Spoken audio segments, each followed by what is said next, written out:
You know, in this series, we've talked about springtime fishing tips, summertime fishing tips. Now let's talk about the fall. You know, the fall is a fun time of the year to fish. I like it just about as much as I do the spring, especially early fall. And really what those fish are doing in the fall is they're getting ready for winter.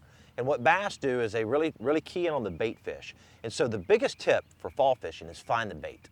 And here's a couple tips on how to find the bait. Obviously, visibly seeing the bait flicking on the surface is one great tip. Seagulls diving down in the water or seagulls in the area flying around is another great tip. Even if you don't see the seagulls diving, but there's a lot of seagulls living in that area, flying around, hovering around, that's a really good indication that there's some bait fish in the area. Another great tip on how to find bait in the fall is look for those white wading birds. You're going down the lake and you look over on a shoreline, on a shaded shoreline, you see a big white egret standing there, or 4 or 5 of them standing there on the shoreline. Those are the birds that are sitting there eating bait fish.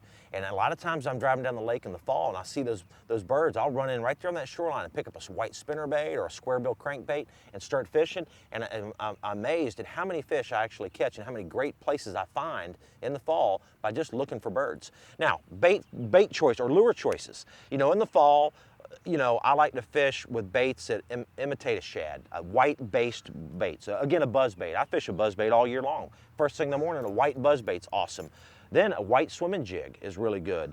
Topwater lures that imitate a shad, you know, silver or shad pattern topwaters are great. Now, when I go to my crankbaits, I like throwing square bills in the fall. And again, I try to stay in the shad patterns. I try to stay with the whites or anything, again, that's going to imitate that shad. And that's real important. So, you know, the fall time of the year is really good. A big jig works well in the fall as well.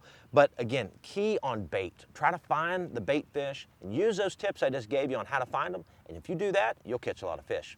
At the same speed. So you can change the basic depth of this Lucas crankbait by dropping your rod tip either down low if you want to get down a little deeper, up